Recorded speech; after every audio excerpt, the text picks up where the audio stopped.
Hello, good morning guys. Ambika school के online platform पर मैं सुरेंद्र एक बार फिर से आपका स्वागत करता हूँ। तो जैसा कि पिछले वीडियो में हमने देखा है कि एक द्विघात बहुपद के शून्यक और गुणांकों में क्या संबंध होता है, किस प्रकार से रिलेटेड होता है। मैंने आपको बताया कि शून्यकों का योग जो होता है -b/a होता है, शून्यकों का गुणनफल c/a होता है। और उससे रिलेटेड एक दो सवाल भी हमने देखे। एक सवाल आपकी बुक का लिया जिसमें k का मान पूछा गया था।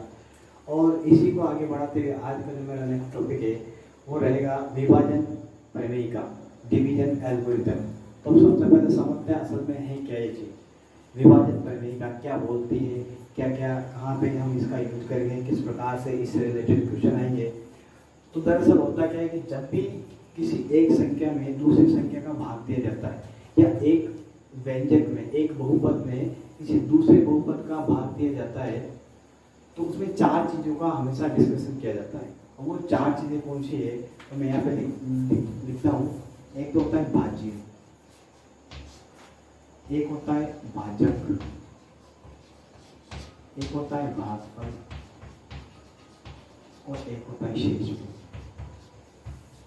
जब जब भी किसी भी संख्या में किसी दूसरी संख्या का भाग दिया जाएगा, हमेशा इन चार चीज़ों का डिस्कशन किया जाता है, भाज्य, भाजक, भागफल और शेषफल।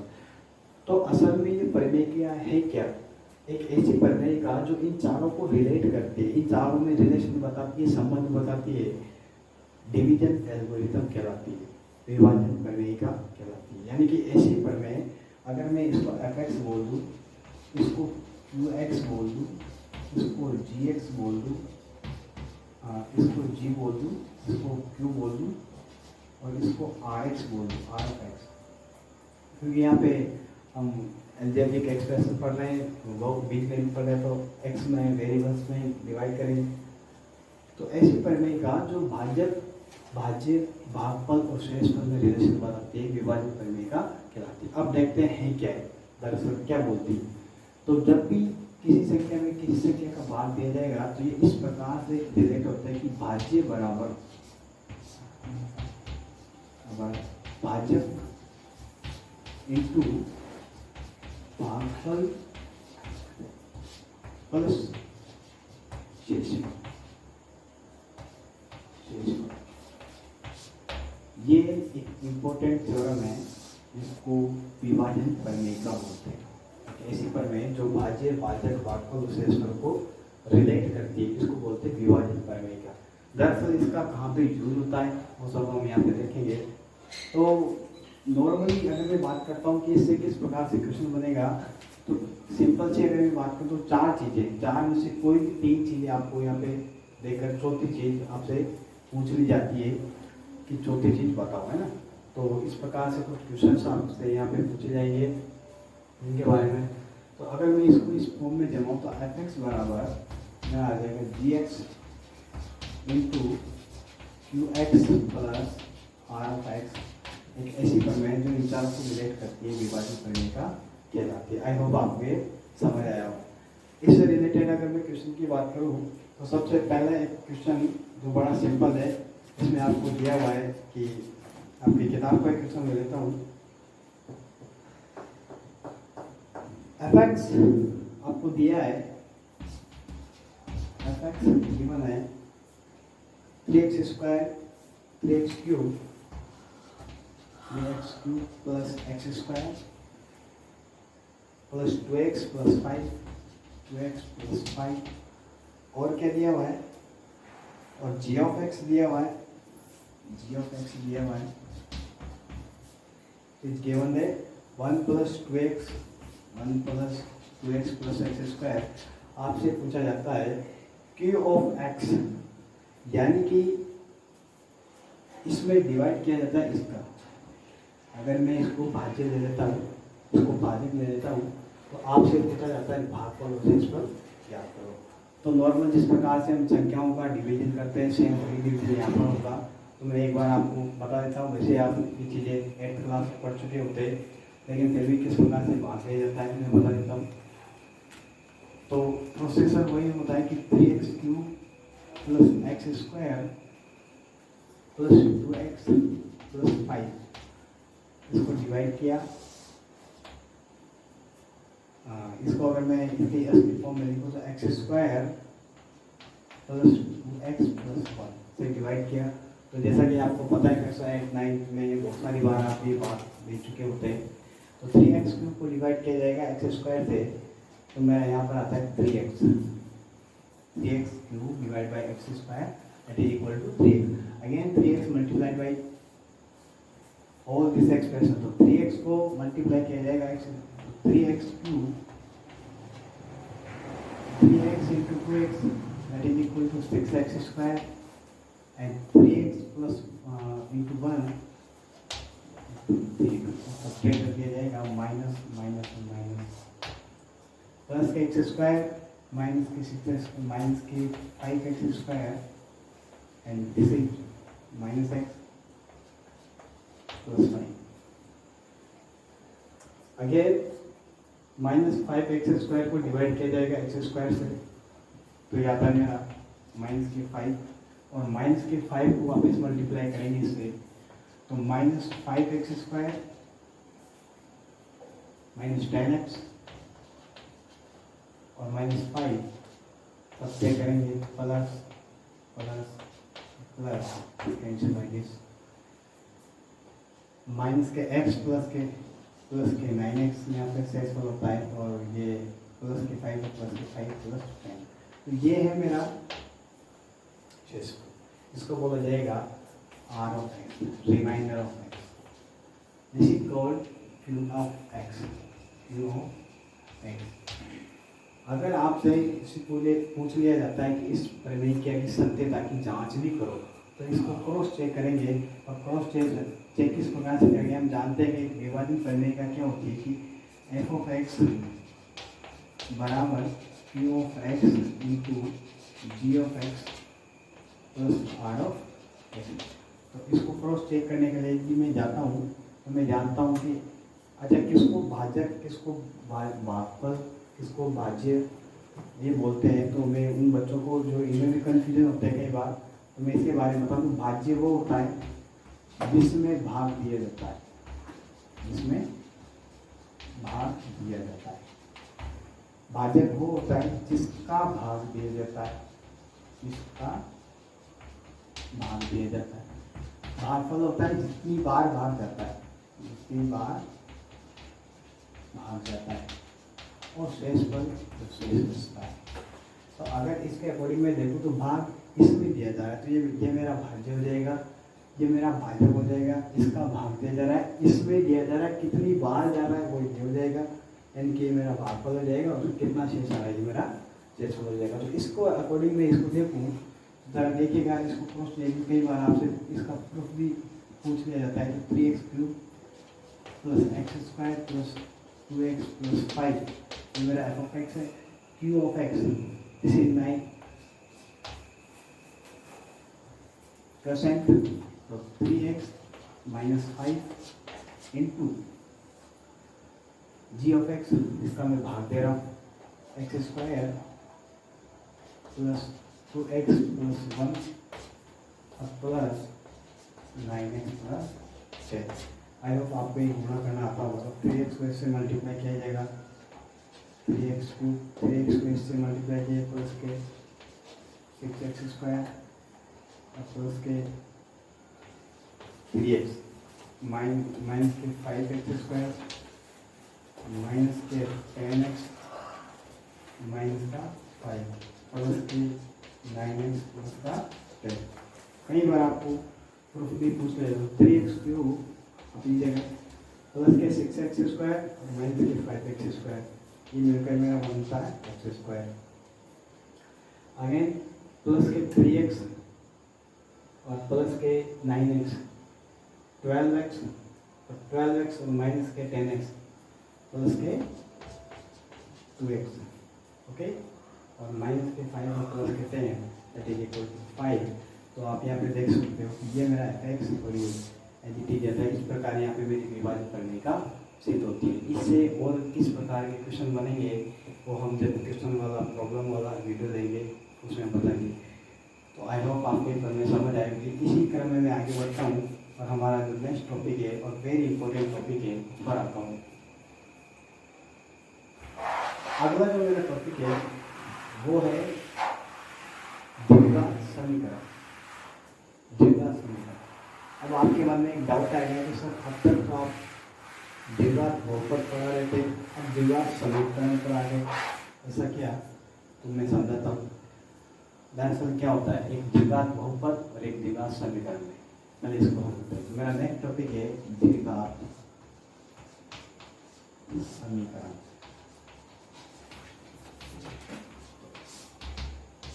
क्या डिफरेंस है एक द्विघात बहुपद और एक द्विघात समीकरण में?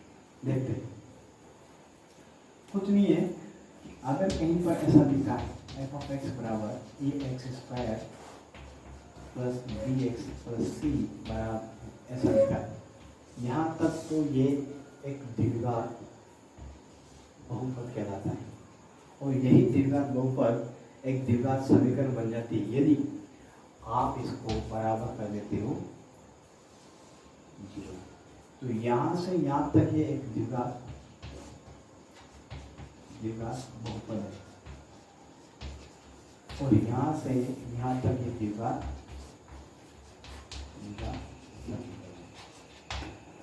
तो एक द्विघात बहुपद एक द्विघात समीकरण से किस प्रकार से डिफरेंट है, ये मैंने यहाँ पे आपको बताया।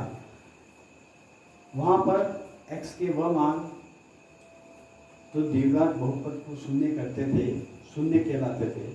इस कंडीशन में x के वह मान जो द्विघात समीकरण को संतुष्ट करते। अब मैं ये नहीं लूँगा, अब मैं डायरेक्ट द्विघात समीकरण लूँगा a x square plus b x plus c बराबर 0, यहाँ पर a is not equal to 0।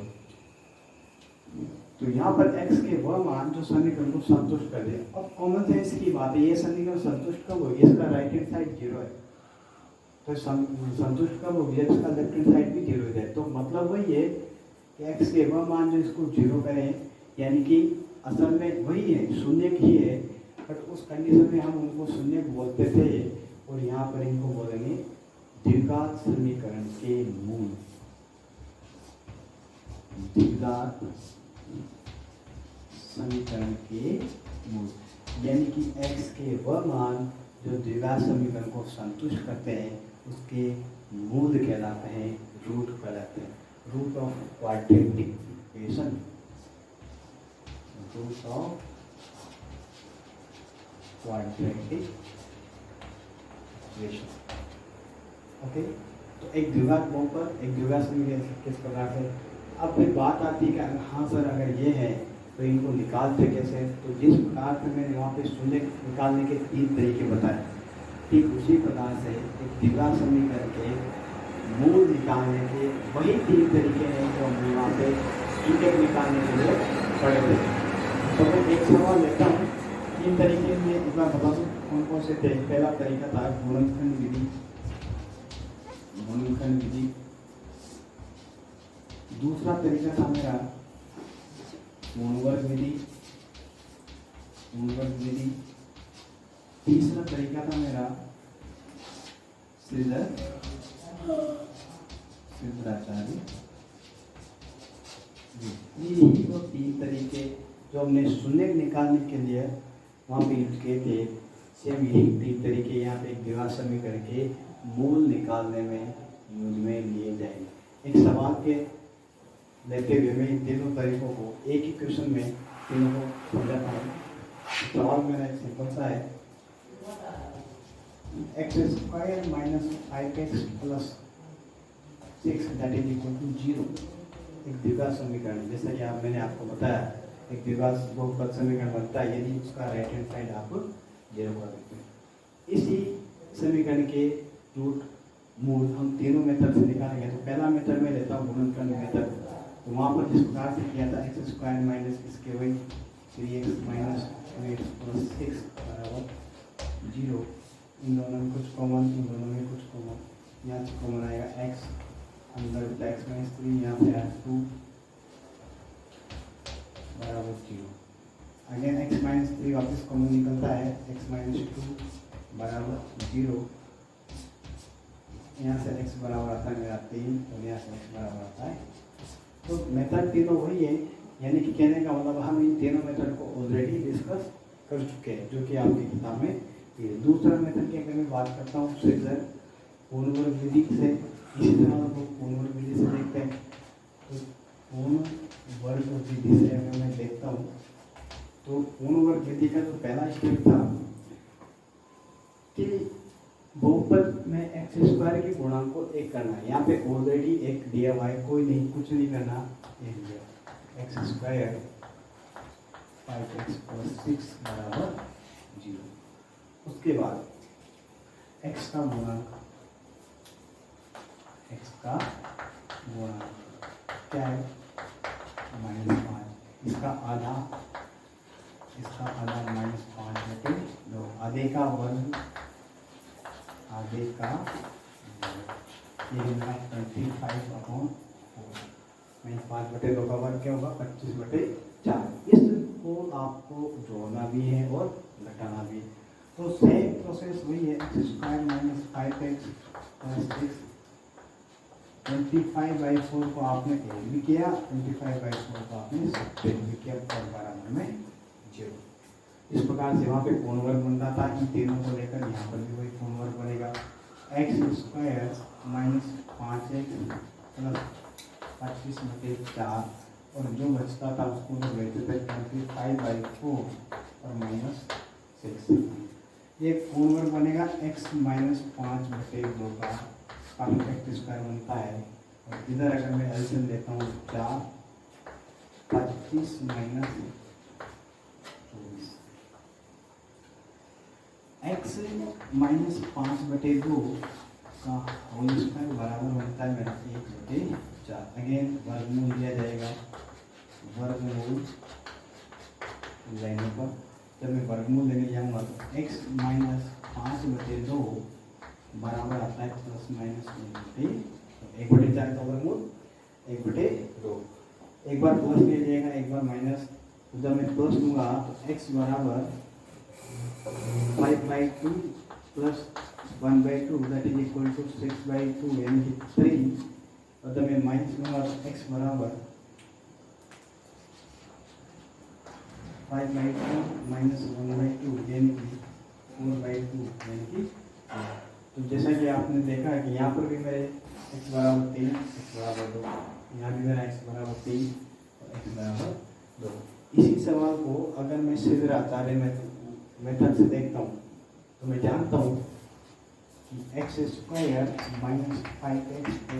बराबर 0 और सीधे आचार्य में पहले पढ़ चुका हूँ, इसलिए मैं जानता हूँ कि एक सीधे आचार्य के अनुसार द्विघात समीकरण या द्विघात बहुपद के शून्य के मूल किस प्रकार से दिए जाते हैं।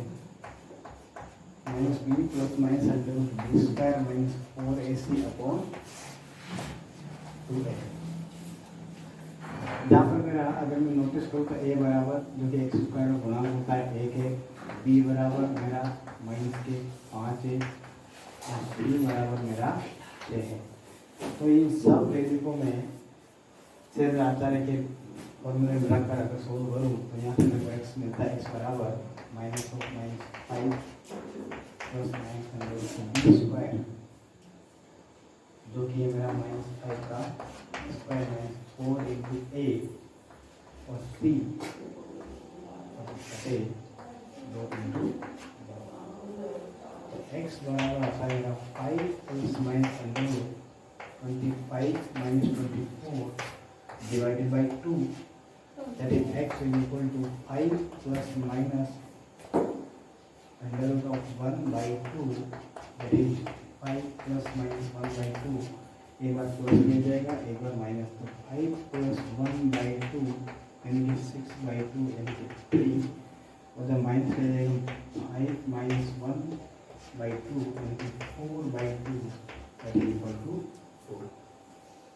तो इस प्रकार से एक द्विघात समीकरण, दरअसल द्विघात बहुपद और द्विघात समीकरण, द्विघात बहुपद की जब बात आएगी तो एक के मान में इसको 0 करेंगे, शून्य कहलाएंगे, और जब द्विघात समीकरण की बात आएगी तो यही शून्य मूल कहलाएंगे। तो एक द्विघात समीकरण के तीनों मेथड किस प्रकार से रूट ज्ञात किए जाते हैं, ये मैंने तीनों मेथड आपके सामने यहाँ पे डिस्कशन किए। बड़ा सिंपल है, ऐसे ही आपसे एक एक मेथड के बारे में पूछा जाएगा और बताया जाएगा। आई होप आपको तीनों मेथड अच्छे से क्लियर हुए होंगे। इसी के जस्ट थोड़ा आगे बढ़ता हूँ। सवाल यहाँ से इतना बनता नहीं, इतना इम्पोर्टेंट है नहीं, है ना। और सवाल है जो बनता है इसके जस्ट आने वाला टॉपिक जो है मेरा मूलों की प्रकृति, द्विघात समीकरण के मूलों की प्रकृति, नेचर ऑफ रूट। अगर आपको याद हो तो मैंने स्टार्टिंग में आपसे एक बात बोली थी कि जरूरी नहीं कि हर द्विघात समीकरण के दो ही शून्य हो या हर द्विघात समीकरण के दो ही मूल हो। ऐसी द्विघात समीकरण होती है जिसका एक ही मूल होता है, कुछ ऐसी भी होती है जिसका कोई मूल ही नहीं होता है, और कुछ ऐसी होती है जिनके दो मूल होते हैं। तो किन समीकरणों के कितने मूल होंगे, किसके कितने मूल होंगे, किस समीकरण के दो होंगे, किसका एक होगा और किसका होगा ही नहीं, इन सबको जानने के लिए मेरा नेक्स्ट टॉपिक आता है मूलों की प्रकृति। द्विघात समीकरण के जो वेरी वेरी इंपॉर्टेंट है, द्विघात समीकरण के मूलों की प्रकृति, nature of root of quadratic equation क्या है समझते हैं। आपको एक द्विघात समीकरण दिया जाएगा, आपसे बोला जाएगा कि बताओ इसके मूल कैसे हैं, वास्तविक है, काल्पनिक है, वास्तविक या असमान है, वास्तविक या समान है, या काल्पनिक है। इस प्रकार से क्वेश्चन पूछे जाते हैं और इससे रिलेटेड बहुत अच्छे इंपॉर्टेंट सवाल भी बनते हैं। तो जरा समझते हैं इसको। तो मैं जानता हूँ एक द्विघात समीकरण के मूल, एक द्विघात समीकरण ax² plus bx plus c बराबर 0 के मूल श्रीधर आचार्य विधि से किस प्रकार से दिए जाते हैं, ये मैंने अभी आपके यहाँ में लिख रखा है। -b plus minus b² minus 4ac upon 2a। तो किस समीकरण के मूल कैसे होंगे ये डिपेंड करता है उसके विविक्तीकरण पे। इसको इंग्लिश में बोलते हैं डिस्क्रिमिनेंट, विविक्तीकरण। समझते हैं क्या है इसको, विविक्तीकरण। इंग्लिश में बोला जाता है इसको डिस्क्रिमिनेंट। दरअसल क्या है इसको देखते हैं। तो श्रीधर आचार्य फॉर्मूले में जो आप ये देख रहे हो b² माइनस 4ac, दरअसल यही डिसाइड करता है कि किस समीकरण के मूल कैसे होंगे। तो इसी को आप बोला जाता है डिस्क्रिमिनेंट। b² माइनस 4ac को ही बोला जाएगा विविक्तीकरण। अगर आपसे पूछ लिया जाए किसी समीकरण को देखे इसका विविक्तीकरण बताओ, b² minus 4ac is called discriminant of quadratic equation. यही डिसाइड करता है, ये क्यों करता है समझते हैं। यदि आप किसी भी द्विघात समीकरण का डिस्क्रिमिनेंट निकालने जाते हो, विविक्तीकरण निकालने जाते हो, और बाय द वे मान लो 3 केसेस बनते हैं। यदि d ग्रेटर देन 0, d आपका 0 से बड़ा होता है, पॉजिटिव होता है, आप ऐसा कह सकते हो, d आपका पॉजिटिव आता है। तो जब आप एक पॉजिटिव नंबर को किसी वर्गमूल, पॉजिटिव नंबर का वर्गमूल निकालने जाते हो, तो एक धनात्मक संख्या का वर्गमूल भी एक वास्तविक संख्या ही आती है। तो मैं कहूँगा तो मूल किसी भी धनात्मक संख्या का वर्गमूल एक वास्तविक संख्या ही होती है। तो यदि आपका d धनात्मक है, पॉजिटिव है, क्योंकि आप जब यहाँ पे पॉजिटिव नंबर रखोगे उसका स्क्वायर रूट निकालोगे तो आपको एक वास्तविक संख्या मिलेगी, एक रियल नंबर मिलेगा। तो मैं यहाँ पे कह सकता हूँ कि अगर आपका d 0 से बड़ा है तो मूल वास्तविक व असमान होंगे। असमान क्यों होंगे? क्योंकि जब आप एक बार प्लस लोगे तो कोई दूसरा मूल आएगा, जब आप माइनस लोगे तो दूसरा मूल आएगा। दोनों मूल वास्तविक होंगे और असमान होंगे। दूसरा केस, यदि आपका d बराबर है 0 के, your discriminant b square minus 4ac is equal to 0, तो मूल आप इसको 0, अगर ये आपका ये बी स्क्वायर माइनस 4ac 0 है, तो जब आप 0 का स्क्वायर रूट निकालने जाते हो तो वो भी 0 आता है। तो चाहे आप प्लस लो चाहे minus low, minus B plus 0 भी वही रहेगा, माइनस बी माइनस 0 भी वही रहेगा। और मूल कैसे भी वास्तविक में, तो मूल मेरे वास्तविक व समान होते हैं। If your d is equal to 0, then the root of quadratic equation are real and equal. And third case is यदि आपका d लेस देन आता है 0 से छोटा नेगेटिव नंबर। और जैसा कि आपको पता है कि किसी भी नेगेटिव नंबर का जब आप स्क्वायर रूट निकालने जाते हैं, एक इमेजिनरी नंबर आता है, काल्पनिक संख्या आती है। तो जब भी आपका d 0 है और जब आप उस d को यहाँ रखने जाओगे तो आप 0 से छोटा यानी कि नेगेटिव नंबर का स्क्वायर रूट एक काल्पनिक संख्या आती है।